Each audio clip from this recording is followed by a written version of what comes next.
warahmatullahi wabarakatuh. Waalaikumsalam warahmatullahi wabarakatuh. Sore ini kami dari masyarakat peduli Uku yang tinggal di perantauan ini. Ini sebagian besar tinggal di Jakarta, Bekasi, dan Tangerang. Kami di Jakarta ini ada semacam kumpul-kumpul lah. Kumpul-kumpul atau komunitas orang Uku. Nah, sekarang melihat perkembangan Uku, kami tertarik untuk mengkritisi, untuk mendorong ya, bagaimana Uku ini bisa berkembang seperti daerah-daerah lain. Jangan sampai Uku setelah ada pembangunan tol, dia jadi daerah terpencil. Terkesan nanti dia ditinggalkan. Akhirnya yang rugi siapa? Yang rugi kita semua, khususnya masyarakat Uku yang tinggal di Kabupaten Uku, yang tinggal di dusun-dusun, maksudnya, ya. Nah ini kami kumpul-kumpul di sini. Ini sebelah kanan saya ini Pak Kasmir, ya. Aslinya Pak Kasmir ini dusun Sambirate. Dia Dr. Andes Kasmir, dusun Sambirate. Kalau ini Lahuddin, ya, Lahuddin. Beliau ini sebetulnya ex birokrat yang tadi kerja di mana itu?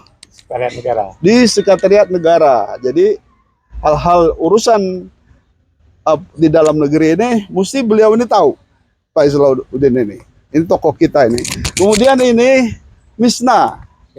Misna ini juga ahli dulu di TPRI ya. Iya. Di TPRI banyak memantau daerah-daerah, juga termasuk wilayah Uku. Dia ini bininya orang dusun Seleman. Nah, masih saudaranya Nasir. Agun. Nah ini Awaluddin Senong. Nah, ini juga tokoh yang tinggal di Pondok Bahar. Pondok Bahar itu ada di kota Tangerang. Itu. Dan dia juga sangat peduli dengan wilayah Uku dan sangat perhatian pada perkembangan Uku. Kemudian ini juga awal juga, dusun nggak mana? Dusun Panggal-Panggal. Dusun dia di Panggal-Panggal. Dusunnya. Ini Awaluddin Adnan. Dia ini dosen, aktivis, macam-macam nih yang dikerjakan. Dan cukup kritis orangnya melihat perkembangan di Uku. Nah ini supaya kita lihat bagaimana pandangan-pandangan ini teman-teman ini semua terhadap Uku. Akan saya mulai dulu dari Pak Kasmir ya. Pak Kasmir tadi mau bisa melihat Uku ini dari mana Pak Kasmir? Supaya Uku ini bisa terdorong berkembang dan lain-lain. Baik, terima kasih. Assalamualaikum warahmatullahi wabarakatuh. Waalaikumsalam warahmatullahi wabarakatuh. Kalau tadi seksi yang telah disampaikan adalah pariwisata dan infrastruktur. Untuk sumber daya manusia tidak kalah pentingnya, karena itulah yang faktor utama untuk pengembangan wilayah itu sendiri.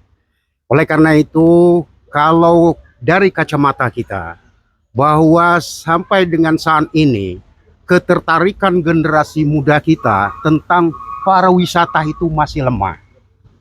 Oleh karenanya, sumber daya manusia atau SDM-nya masih lemah. Oleh karena tapi kalau kita lihat ya, orang-orang hebat yang berasal dari Uku tuh banyak loh. Kasat pernah. Kalau sekarang ada ketua MA, ada lagi Pak Perli, itu ketua KPK, ada lagi Pak Tito Karnavian, itu Kapolri dulu, kemudian juga sekarang jadi Menteri Dalam Negeri. Banyak sekali sebetulnya sumber daya manusia yang bagus dari Uku ini. Oleh karenanya, dalam kesempatan yang baik ini, kami berharap kepada tokoh-tokoh masyarakat, khususnya Ogan Komering Ulu, untuk memberikan suatu perhatian. Bagaimana bentuk perhatian kepada Ogan Komering Ulu? Antara lain memberikan atau mentransfer ilmunya kepada generasi-generasi kita, dan begitu juga pemerintah daerah. Pemerintah daerah menjaring generasi-generasi kita yang memang untuk fokus tentang pariwisata ini. Karena inilah yang mungkin selama itu daya ketertarikan terhadap sektor ini, pariwisata ini, dianggap kurang. Masih banyak generasi kita yang mencari di bidang formal lainnya. Tapi untuk pariwisata itu lemah. Padahal pariwisata di daerah kita itu kalau dikembangkan luar biasa.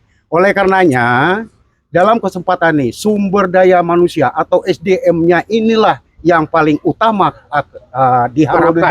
Perlu didorong. Di segala lapisan. Betul, baik dari pemerintah daerahnya dan tidak terlepas juga dari tokoh-tokoh masyarakat yang ada sejabotabek ini untuk mentransfer ilmunya kepada generasi-generasi kita yang tinggal di dusun supaya mereka ini sendiri itu punya gambaran. Kalau di daerah lain generasi muda itu konsen dia memajukan daerah, tapi di daerah kita sendiri itu belum. Inilah yang perlu kita perhatikan. Saling jegal lagi. Ya, itu dia. Mudah-mudahan tidak.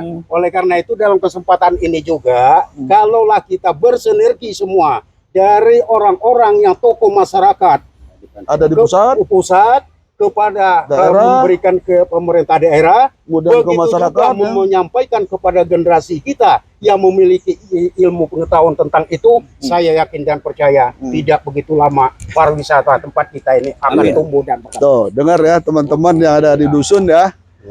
Jangan tertinggal cara berpikir. Jangan mikirin maling kebau, maling sapi. Nak maling kawe atau macam-macam itu.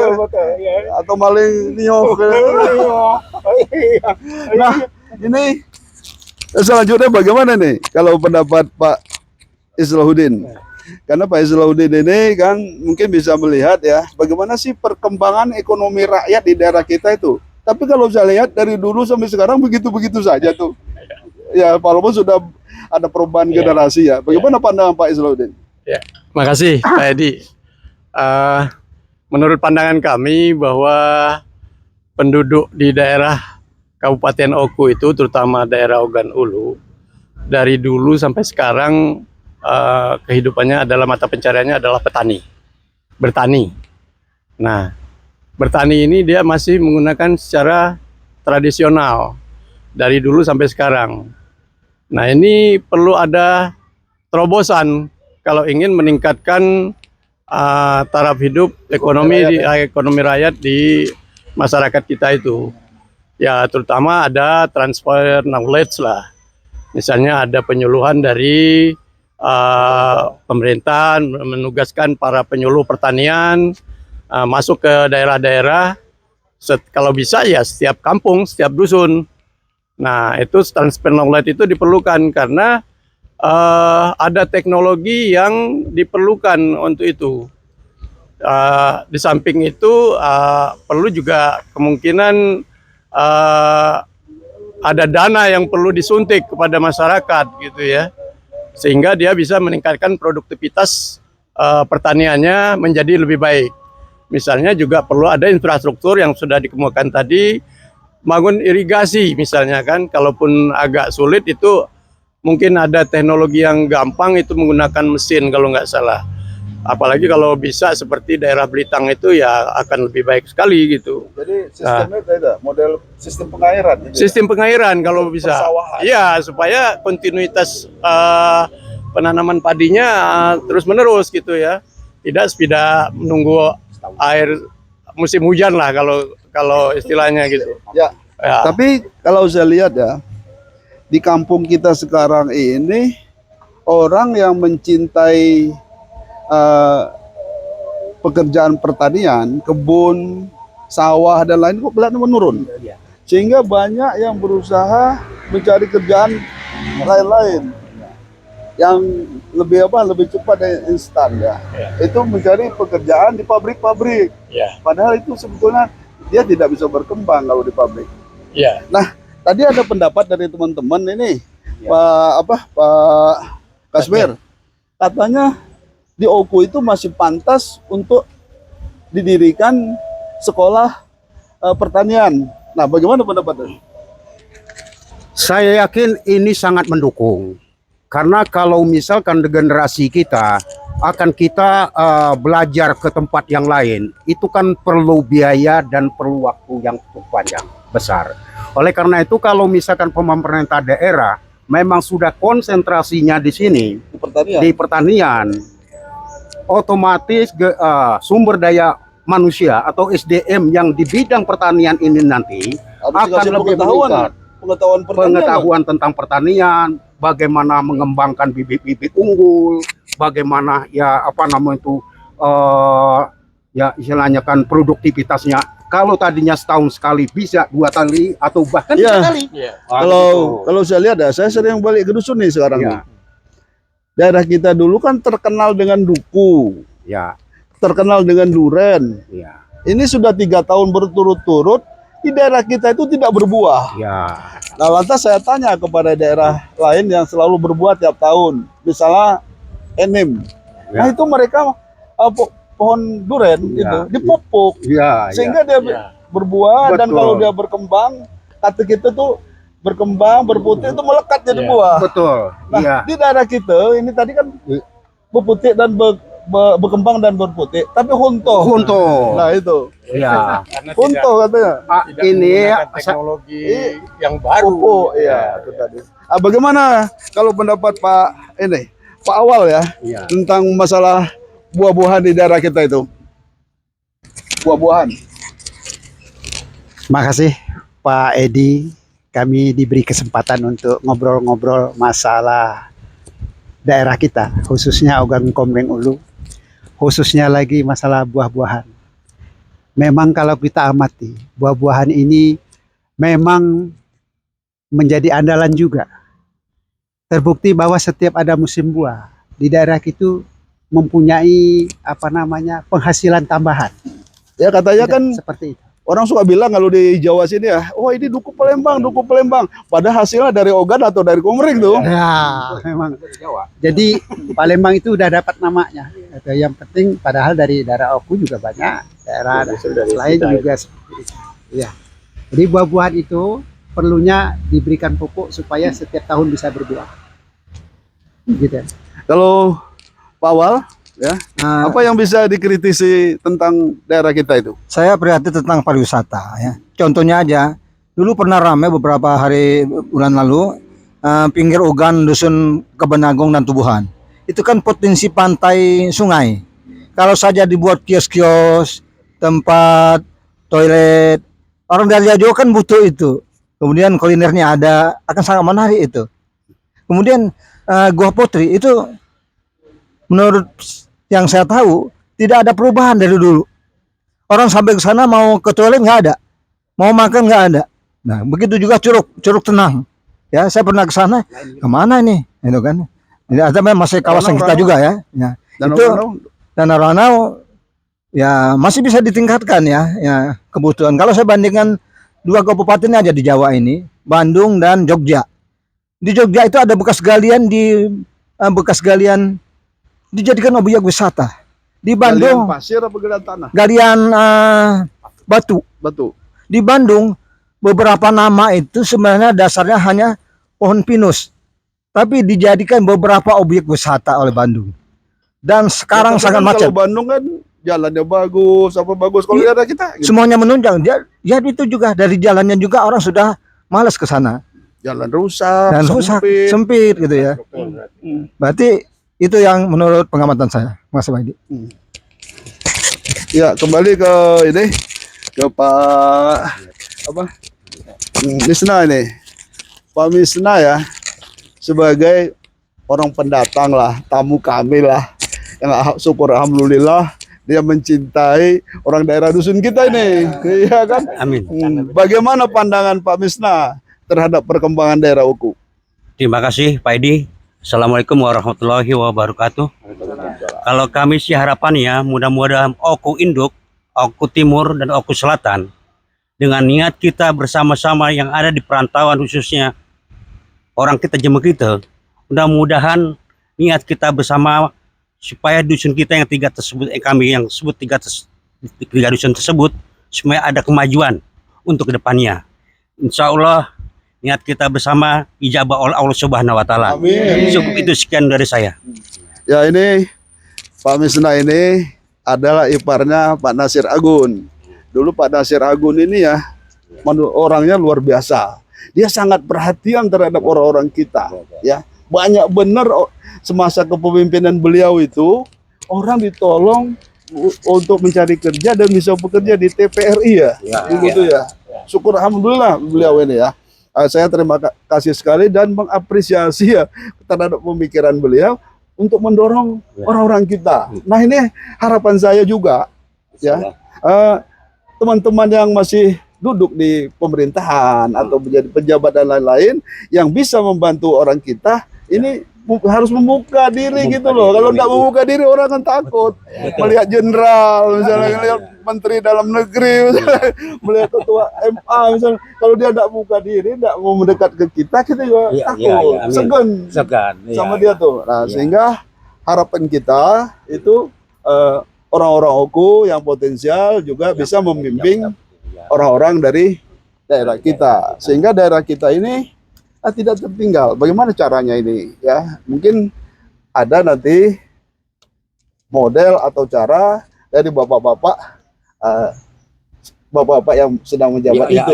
Kalau kita kan sedang mendorong ini, menyampaikan. Ya. Mungkin ada pendapat lain dari Pak Asmet? Ya demikian, saya kira kalaulah kita memang bersinergi, baik yang ada di Jabodetabek ini, orang-orang tokoh masyarakat, begitupun pemerintah daerah, memang konsentrasi untuk memajukan daerah. Mari kita dorong sumber daya manusia kita itu atau SDM kita itu kita utamakan, baik yang di bidang pariwisata maupun di bidang pertanian. Mari kita galakkan sumber daya manusia atau SDM ini tadi dengan mendirikan sekolah-sekolah tinggi yang ada di daerah itu sendiri, supaya masyarakat sekolah pertanian dan pariwisata, Pak. Nah, supaya nanti generasi kita itu tidak akan jauh-jauh lagi dia merantau jauh-jauh itu untuk menimba ilmu tentang itu. Mungkin juga ini kali ya, entrepreneur kali ya. Orang daerah kita tuh dididik menjadi pengusaha kecil, betul ya, wirawasia swasta untuk memasarkan produk-produk yang hasil dari kampung kita itu ya. Iya. Ya. Bagaimana pandangan terakhir dari Pak ini? Ya, saya kira saya sependapat sekali dengan Pak Kasmir tadi bahwa diperlukan SDM yang lebih berkualitas gitu ya, agar produktivitas atau hasil-hasil pertanian kita itu bisa kita olah dengan sebaik-baiknya. Misalnya bisa dikemas, lempok itu kan kalau musim durian gitu kan lempok itu banyak sekali itu, sehingga itu kalau dikemas sehingga dia bisa tahan lama, bisa dijual ke mana-mana, ke daerah mana, ke daerah-daerah yang membutuhkan. Nah, tadi seperti yang dikatakan Pak Edi ya, ada wirausaha yang bisa mengembangkan atau menampung hasil-hasil dari pertanian di daerah kita itu bisa dijual ke daerah-daerah lain, baik melalui online maupun dipasarkan melalui pasar tradisional. Saya kira itu, dan semangat pertanian bagi masyarakat OKU khususnya itu ya lebih ditingkatkan lagi, di samping ada transfer pengetahuan dari para penyuluh pertanian yang mestinya disediakan oleh pemerintah daerah. Saya kira itu Pak Edi. Terima kasih ya teman-teman, Pak Misna, Pak Kasmir, Pak Islaudin, Adnan, Awaludin, Senong, Awaludin, Adnan. Wah, sama-sama Awaludin kamu ya. Jauh-jauh Pak. Jadi Sama-sama Pondok Bahan. Jadi melihat perkembangan ke depan dan melihat informasi-informasi yang sudah kita sampaikan tadi, memang saya juga ada kekhawatiran terhadap daerah kita. Ini daerah kita kalau tidak menjadi perhatian daerah oleh pusat, oleh pemerintah pusat, bisa jadi daerah terpencil dan bisa jadi daerah tertinggal. Ya, kalau saya lihat ini sudah masuk periode kedua pemerintahan Pak Jokowi, ini belum kelihatan itu program-program pemerintah pusat yang ada di OKU. Nah ini kan khawatir kita, iya kan? Iya, jalan tol sudah nggak lewat di situ. Sedangkan Jalinsum tidak dibangun. Kemudian lapangan udara juga tadi sudah ada lapangan udara, tapi ini apa? Jadi tempat nyemuh kaul. Alih fungsi jadi. Terima kasih teman-teman sekalian. juga ini kita mengundang teman-teman yang berasal dari OKU, yang punya pemikiran, punya ide-ide bagaimana kita mengembangkan OKU. OKU ini jangan dianggap sebelah mata, baik oleh pemerintah pusat maupun oleh pemerintah daerah. Mungkin itu obrolan kami sore ini. Ya, mudah-mudahan ada manfaatnya buat masyarakat OKU. Kami adalah forum masyarakat peduli OKU. Iya. Terima kasih. Wassalamualaikum warahmatullahi wabarakatuh. Merdeka!